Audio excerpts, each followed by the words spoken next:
హైదరాబాద్లో 2 రోజుల పాటు జరిగిన బీజేపీ జాతీయ కార్యవర్గ సమావేశాలు ముగిశాయి. ఈ సమావేశాల్లో తెలంగాణపై చర్చ జరిగింది. ప్రత్యేకంగా తెలంగాణపై ప్రకటన విడుదల చేసింది బీజేపీ. తెలంగాణ ఏర్పాటు లక్ష్యం నెరవేరలేదని, నీళ్లు నిధులు నియామకాలు జరగలేదని గుర్తు చేసింది. ఇక సమావేశంలో ఈటెల రాజేందర్ ప్రసంగం ఆసక్తిగా మారింది. ప్రధాని సైతం ఈటెల స్పీచ్ను మెచ్చుకున్నారు.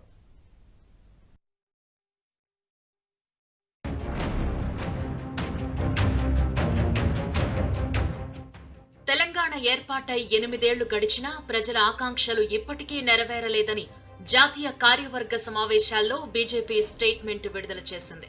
మొత్తం 7 పేజీలతో తెలంగాణకు సంబంధించిన స్టేట్మెంట్ ను ప్రకటించింది.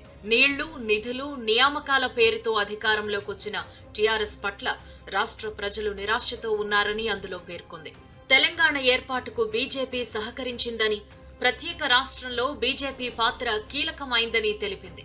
తెలంగాణ ఉద్యమం మొదలు రాష్ట్ర ఏర్పాటు వరకు జరిగిన పరిణామాలను డిక్లరేషన్లో వెల్లడించింది.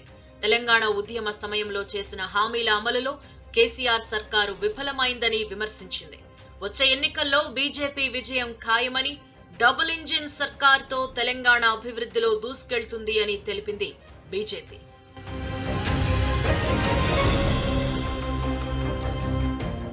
తెలంగాణ కోసం చాలా మంది త్యాగాలు చేశారు అని, ప్రజలు పోరాటం చేసి ప్రత్యేక రాష్ట్రం సాధించుకున్నారు అని కేంద్ర మంత్రి పీయూష్ గోయల్ అన్నారు. ప్రత్యేక రాష్ట్ర ఏర్పాటు తర్వాత ఒక మంచి ప్రభుత్వం ఏర్పాటై ఆకాంక్షలు నెరవేరతాయని యువతరం భావించిందన్నారు. 8 ఏళ్ల టీఆర్ఎస్ పాలనలో అవినీతి పెరిగిపోయిందని విమర్శించారు. తెలంగాణ ప్రజల కష్టాలు పెరుగుతున్నాయని అన్నారు. తెలంగాణలో రైతులు, యువకులు, దళితులు అందరూ కష్టాల్లో ఉన్నారు అని చెప్పారు. కేంద్రం నిధులను తెలంగాణ ప్రభుత్వం దుర్వినియోగం చేస్తుందని ఆరోపించారు.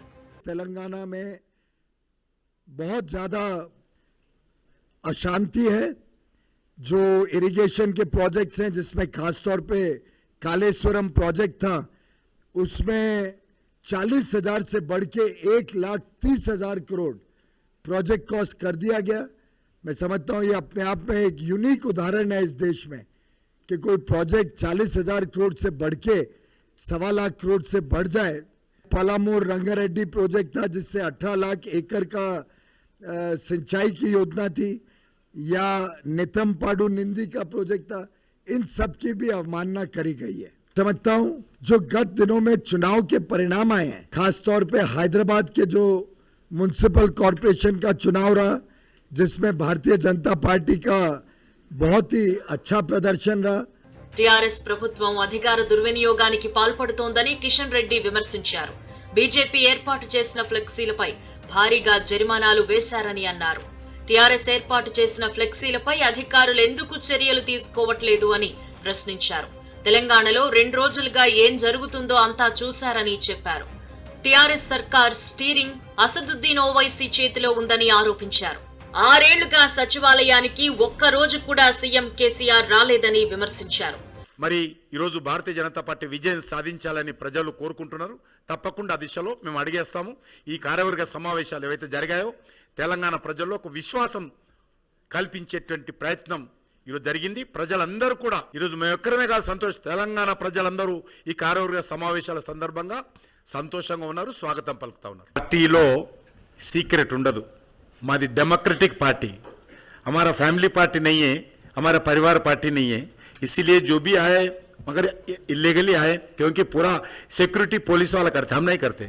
क्योंकि प्रेसिडेंट प्राइम मिनिस्टर रहने के बाद भी पार्टी कार्यकर्ता कम रहते हैं, पुलिस हैंड ओवर कर लेती है. मगर कोई भी आए इन्फॉर्मेशन हमको देते हैं, कोई डरने की बात नहीं. సచివాలయానికి రాని ముఖ్యమంత్రి దేశంలో కేసీఆర్ ఒక్కరేనని అన్నారు. టీఆర్ఎస్ ప్రభుత్వంలో కుటుంబమే కేబినెట్ గా మారి రాష్ట్రాన్ని దోచుకుంటోందని బండి సంజయ్ ఆరోపించారు. దీనిపై దేశవ్యాప్తంగా చర్చ జరుగుతోందన్నారు. ప్రజలకిచ్చిన హామీలను నెరవేర్చడంలో ముఖ్యమంత్రి కేసీఆర్ విఫలమయ్యారు అని సంజయ్ ఆరోపించారు. బీజేపీ పోరాటం చూసి కేసీఆర్ లో భయం మొదలైందన్న సంజయ్ తెలంగాణలోనూ డబుల్ ఇంజిన్ సర్కార్ రాబోతోందని ధీమా వ్యక్తం చేశారు. కేంద్ర ప్రభుత్వం శ్రీ నరేంద్ర మోడీ గారి నేతృత్వంలోని భారతీయ జనతా పార్టీ ప్రభుత్వం ఈ తెలంగాణ రాష్ట్రానికి అన్ని విధాలా సహకరిస్తున్నది, సహకరించడానికి సిద్ధంగా ఉంది. కానీ దురదృష్టవశాత్తు తెలంగాణ రాష్ట్ర ప్రభుత్వం ఒక కుటుంబం చేతిలో నడుస్తున్నది. తండ్రి ముఖ్యమంత్రి, కొడుకు మంత్రి, బిడ్డ ఎమ్మెల్సీ, కూతురు ఎమ్మెల్సీ, అల్లుడు మంత్రి, వాళ్ళ వియ్యకుని కొడుకు రాజ్యసభ మెంబర్. ఒక కుటుంబమే ఒక క్యాబినెట్గా మారి వాళ్ళ తెలంగాణ రాష్ట్రాన్ని ఏ విధంగా దోచుకుంటుంది, ఏ విధంగా అవినీతికి పాల్పడుతుందో ఇవాళ తెలంగాణ సమాజం పాటు దేశం మొత్తం కూడా చర్చ జరుగుతుంది. దేశం మొత్తం కూడా దీన్ని చూసి ఆశ్చర్యాన్ని వ్యక్తం చేస్తున్నది. సమావేశాల్లో కేంద్ర హోంశాఖ మంత్రి అమిత్ షా రాజకీయ తీర్మానం ప్రవేశపెట్టారు. గుజరాత్, హిమాచల్ ప్రదేశ్, కర్ణాటక, పుదుచ్చేరిలో జరిగే ఎన్నికలు, అనుసరించాల్సిన వ్యూహాలపై సమాలోచనలు చేశారు. రాజకీయ తీర్మానం ప్రవేశపెట్టిన తరువాత కాంగ్రెస్ పై తీవ్ర స్థాయిలో ఆగ్రహం వ్యక్తం చేశారు అమిత్ షా.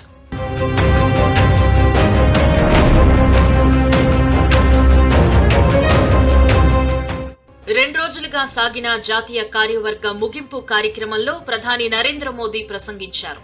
దేశవ్యాప్తంగా ఉన్న పార్టీ ఎంపీలు నియోజకవర్గాల్లోకి వెళ్లాలని ప్రధానమంత్రి నరేంద్ర మోదీ సూచించారు. సమావేశాల అనంతరం 3 రోజుల పాటు ఎంపీలు తమ తమ నియోజకవర్గాల్లో పర్యటించి పార్టీ బలోపేతానికి కృషి చేయాలని దిశానిర్దేశం చేశారు. ముఖ్యంగా 200 పార్లమెంట్ నియోజకవర్గాలను గుర్తించారు. కేంద్ర మంత్రులు ఈ పార్లమెంట్ నియోజకవర్గాలకు బాధ్యులుగా వ్యవహరించనున్నారు. పలు మార్పులను, చేర్పులను కూడా సూచించారు. ఈ వివరాలను అసోం సీఎం హిమంత బిశ్వ శర్మ మీడియాకు వివరించారు. దేశంలో మరో 30 నుంచి 40 ఏళ్లు బీజేపీ అధికారంలో ఉంటుందని ఆయన ధీమా వ్యక్తం చేశారు. Actually before the people, and also he says that we must take a vow to make India a Vishwa Guru during the Amrit Kal of our Azadi Ki Amrit Mahotsav. He has says that yes, today the opposition has gone to the extent of criticizing the celebration of Azadi Ka Amrit Mahotsav, but people of India has already put opposition in their place. The next 30 to 40 years, it will be era of BJP and country will become Vishwa Guru during the reign of the BJP. So these are the basic points he has mentioned during his. ఇక BJP జాతీయ కార్యవర్గ సమావేశాల్లో తెలంగాణ నుంచి Etela Rajender, DK అరుణకు మాట్లాడే అవకాశం లభించింది. వారి ప్రసంగాలను జాతీయ నేతలు ఆసక్తిగా విన్నారు. ముఖ్యంగా తెలంగాణ ఉద్యమం ఎలా మొదలైంది, ప్రజల్లో సెంటిమెంట్ ఎలా ఉంది, టీఆర్ఎస్ ఏం చేసింది, మిగతా పార్టీల పాత్ర ఏంటి అని ఈటెల రాజేందర్ వివరించారు. తెలంగాణలో టీఆర్ఎస్ ను ఎదుర్కోగలిగే పార్టీ బీజేపీయేనని ప్రజలు నమ్ముతున్నట్టు చెప్పారు. కేంద్ర నాయకత్వం నుంచి కొంత భరోసా, నమ్మకం ఇస్తే ప్రజలు బీజేపీ వెంట ఉంటారని అన్నారు. దానికి ఉప ఎన్నికలే ఉదాహరణ అని చెప్పారు. ఆయన ప్రసంగాన్ని జాతీయ నేతలంతా ఆసక్తిగా విన్నారు. ప్రసంగం ముగిసిన తరువాత ప్రధాని మోదీ, జేపీ నడ్డా ఆయన్ను ప్రత్యేకంగా అభినందించారు. ప్రసంగానికి ముందు ఈటెలతో జేపీ నడ్డా, అమిత్ షా సమావేశమయ్యారు. తెలంగాణలో బీజేపీ బలాబలాలపై వారికి ఈటెల వివరించినట్టు తెలుస్తోంది.